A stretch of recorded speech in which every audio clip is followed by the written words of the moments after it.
Por otro hecho que se dio anoche, que es una situación insólita y tremendamente violenta. Este hecho que se dio precisamente en Antofagasta, en donde asaltaron e incendiaron un tren en la ciudad de Antofagasta. La máquina recorrió, tal como ustedes están viendo en pantalla, insólitamente 1 kilómetro en llamas. Esta máquina de transporte FCAB fue abordada por desconocidos que le prendieron fuego a su locomotora este lunes en Antofagasta. La máquina iba y se dirigía al sector norte de la ciudad con una carga de cobre. Cerca de las 21:30 horas, los responsables del hecho intimidaron a los ocupantes del tren y se apropiaron de parte de la carga y luego incendiaron la locomotora. Los trabajadores tuvieron que saltar del tren, así tal cual como ustedes están escuchando, saltar del tren en movimiento, y al ser expulsada la tripulación en pleno trayecto, el tren demoró en su detención, lo que pudo generar un accidente aún mayor para la ciudad. El tren avanzó en llamas por cerca de 1 kilómetro y el personal de bomberos acudió para apagar el fuego desde la Intendencia Regional. El seremi del gobierno, Francisco Salazar, por supuesto condenó el ataque y anunció que van a presentar las querellas correspondientes contra quienes resulten responsables. Pero acá estamos viendo un hecho que es realmente insólito, porque se pone en juego la vida de 2 trabajadores que estaban haciendo su pega, estaban transportando este cobre, Luis. Entonces es una situación que pudo haber terminado mucho peor por el kilómetro que recorre precisamente este bus sin conductor, sin maquinista, en llamas, este tren. Y por otro lado, lo que sucede con estos trabajadores que se tienen que lanzar. Exactamente, se lanzan, Luis, y son los vecinos de unas casas aledañas a la línea del tren quienes le brindan la primera ayuda y llaman a bomberos, y finalmente bomberos en el último vagón activa el freno de emergencia, porque si no esto podría haber sido una tragedia. Se pasó 4 cruces sin chofer. 4 cruces. Y la información que ya más de día se midió bien el trayecto, fueron casi 2 kilómetros. Fueron casi 2 kilómetros sin un mando humano que pudiera controlar esta máquina. Un acto vandálico que afecta a esta empresa que transporta cobre y que hace el recorrido Antofagasta-Bolivia, Luis. Mira, sin conductor, para ser más preciso, estimado Germán. Recordemos que los trenes de carga o los trenes de pasajeros tienen diferentes funciones y esto era el conductor, el chofer era el conductor del tren. Ahora, lamentablemente, Julia, tengo que informarte que no es primera vez que sucede. Ya es la segunda vez que sucede este mismo evento en Antofagasta. Así es. ¿Y dónde está acá el tema? Si no es primera vez, está la oportunidad de la empresa ferroviaria de poder haberle dicho claramente: esto es un evento que en tal velocidad, en tal punto, porque el tren tiene ciertas velocidades en ciertos tramos, puede sufrir el ataque de terceros. ¿Qué sistema de protección podemos diseñar para quienes trabajan en los trenes? Podemos aumentar la velocidad, eso no es una alternativa, porque es una zona urbana. El tren sin conductor, pasando por zonas urbanas, recordemos que también tenemos un tren muy conocido aquí en Santiago, allá en Santiago, que va, por ejemplo, a Santiago-Melipilla, ya que también cruza muchas zonas urbanas y que hemos visto que lamentablemente se han ocasionado accidentes, en este caso de que autos han sido arrollados porque no hay una señalización que tenga una mantención.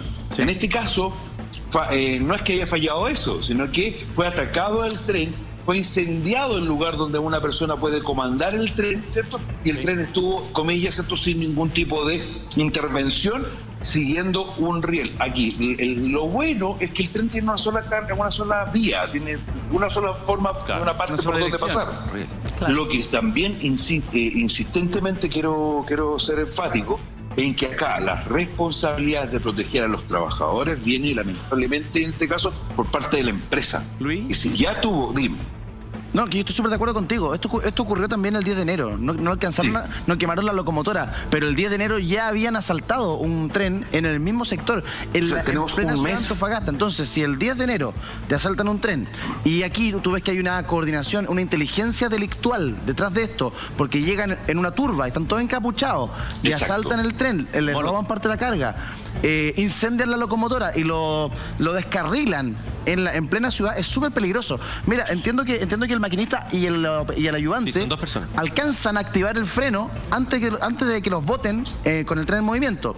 Y también los bomberos, cuando llegan a apagar este incendio, no lo podían apagar porque el tren se estaba moviendo. Sí, claro. Activan los frenos de los vagones de más atrás. Entonces, justo el tren agarra una pendiente y se detiene. Ahí recién pudieron apagar esto. Pero ¿qué hubiese pasado si se cruza un auto? ¿Qué hubiese pasado si se cruza una persona? Esto podría haber terminado muy mal. A ver, ahí tenemos un sistema de protección que funcionó, porque cuando viene el tren automáticamente estas barreras y sonidos se activan. No dependen necesariamente de una persona que se le avisa que viene el tren. Son sistemas automáticos, que van unos 3 kilómetros antes del cruce se activan algunos switches que vamos a mencionarlos, no los vamos a decir qué son para que nadie nos intervenga, y que se empiezan a activar estas barreras o luces. Pero la velocidad de cruce, que es lo que estaba tratando de decir hace un rato, la velocidad de cruce sí depende del maquinista. Por lo tanto, ahí sí ocurrió un evento potencialmente peligroso para la sociedad, para los vecinos. Claro. Ahora, si ya había pasado el 10 de enero, si ya sabíamos que había una acción de encapuchados, que no sabemos qué es lo que transportaba el tren, puede haber transportado material de cobre, ¿cierto? Que generalmente es lo que pasa. Gracias, Julio. Aquí tiene que, independiente del estallido social que estamos viviendo en Chile, acá la empresa dueña del ferrocarril, porque ojo, una empresa puede ser dueña de la carga, pero el ferrocarril es dueño del servicio de transporte. Exacto. Por lo tanto, la empresa de transporte ferrocarriles, la medida básica de prevención y de protección de los trabajadores es parar o disminuir la velocidad en un punto antes de cruzar la calle y que la ciudad, y que una entidad de autoridad de carabineros acompañase a los trabajadores en el cruce de la ciudad, donde ya se sabe, porque para subirse con un tren, para abordar un tren, como recién decía, el tren tiene que tener una velocidad mínima, porque ningún cristiano con 2 dedos de frente, y estoy hablando súper básicamente, se puede lanzar a un tren a una velocidad determinada, porque lo más probable, el 98% de las probabilidades de que le suceda algo y el tren la pueda dañar. Entonces aquí estos malandrines detectaron un lugar en que el tren bajaba la velocidad, seguramente por un tema geográfico, se suben, atacan y se empoderan de la carga. Al mismo tiempo, ojo, que empieza un poquito en la logística del delincuente. Tiene que haber también un tema en que te dé para tú botar la carga, recoger la carga, ponerla dentro de un camión, de una camioneta, porque robarse un lingote de cobre, por Dios que es pesado. Entonces, aquí hay una logística más clara, más detallista. Sí, es que también uno se pregunta los motivos de este incidente. Y por ejemplo, tengo aquí las declaraciones de Yarislav Jaksic, que es el comandante del Cuerpo de Bomberos de Antofagasta, que dice que la locomotora la incendiaron con bombas Molotov. Sí. Y además yo escuché registros de audio de gente que cuando esto se estaba quemando gritaba: el cobre es para Chile. Entonces es como una manifestación social o delincuencia disfrazada de manifestación social. Yo creo que por ahí va. Sí. Yo creo que por ahí va. Esto no. ¿Cómo yo creo. Espérame, yo creo que ellos quieren pintar esto como una demanda justa de que el cobre se quede en Chile, pero esto no tiene nada de justo, porque esto es delincuencia aquí y en cualquier parte. Claro. Acá cuando se atenta contra, Luis, cuando se atenta contra 2 trabajadores que están haciendo su pega, por las cuales les pagan, con las cuales alimentan a su familia y se pone en riesgo su vida, eso no es justicia, eso no es una lucha justa, eso es delincuencia. Claro. Que es muy efectivamente, como tú dices, Julia, hay un tema importante. Para que yo robe cobre también tengo que tener una persona o una entidad que me compre el cobre. No estoy hablando del cable reciclado, no estoy hablando de las partes de computadora, estamos hablando de cobre refinado que se debe comprar en algún lugar determinado. Entonces ya hay una cadena de abastecimiento. O sea, entonces, tienen un sistema armado. Esto no es una reivindicación social del cobre, esto es lícitamente delincuencia. Y ahí todos nos tenemos que poner muy firmes de decir y de sentenciar. Aquí hay trabajadores, personas que están protegidos por la ley contra accidentes de trabajo y enfermedades profesionales. Empecemos por ahí, que deben tener una protección física de los riesgos o peligros de su trabajo, Si esto es un riesgo adquirido producto de un tema social, ahora estamos enfrentándonos, ¿cierto?, a una responsabilidad del empleador. Y segundo, también una responsabilidad social con respecto a la protección de este tren, a Carabineros me refiero. Yo creo que, según entiendo, detuvieron a uno de los que participó en esta situación. Hay un detenido, pero me da la impresión que estos tipos, la pena tiene que ser mayor. Expusieron la vida de la gente que vive cerca de esta línea de tren, expusieron la vida de los trabajadores, o sea, de verdad... Incendiar un tren, por Dios, que hay que tener mala... Y sin chofer, o sea, es como tú decís, no, acá no hay por dónde. Pero por otro lado, uno piensa las noticias que se han conocido en el último tiempo y lo lucrativo que es el negocio del cobre en nuestro país. El del cobre negro, como se le podría llamar. El mercado negro del cobre en Chile, hace ¿cuánto? ¿2 semanas? Sí. Se conoció la historia de un empresario español que se vino a instalar acá, muy conpiscuo, muy elegante, y lo que hacía era robar cobre en Chile para enviarlo a China. Y tenía un negocio de millones de dólares acá instalado, pues. Entonces es un negocio donde se mueve mucha plata. Y hay tipos que quieren hacer pasar como reivindicación social algo que lisa y llanamente es robo, delincuencia e intento de homicidio. Mira, hay una cadena de, como recién tú decías, aquí hay una mala intención, hay un dolo. Es decir, analizar que el tren puede tener cierta velocidad y características para derechamente apropiarme. Y ahí yo quizás no voy a ser muy políticamente correcto con lo que voy a decir, son las 8:30 de la mañana, pero ahí estoy diciendo que hay un aprovechamiento con respecto a lo que estamos pasando, esta rearticulación de la protección civil, me refiero a Carabineros, que tiene una función súper loable con respecto a proteger a nosotros mismos. Sea lo que sea tu opinión de Carabineros, yo creo que hay que apelar a proteger lo que es de todos.